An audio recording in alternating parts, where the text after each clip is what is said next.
Isang tricycle driver ang nasawi matapos saksakin ng kapwa tricycle driver sa Purok 5, Barangay Binitayan, Daraga, Albay, alas 2 ng hapon kahapon.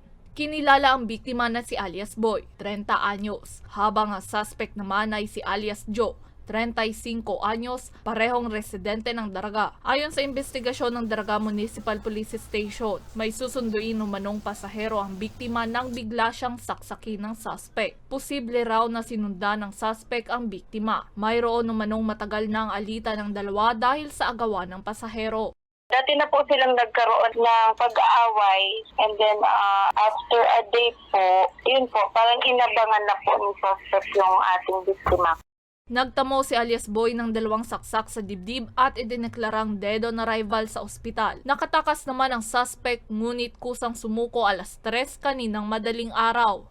Nakatakas na po siya and then yung murder weapon po niya nakuha, isinurrender po noong nanay niya. Nandun po kasi sa bahay nila, sa labas ng pinto. Mga 3 a.m. po kaninang maaga, nag-voluntary surrender naman po siya. Kasalukuyang nasa kustodiya na ng Daraga MPS si alias Joe at maharap sa kasong murder. Para sa mga balitang tatak, Bicol, May Insinares.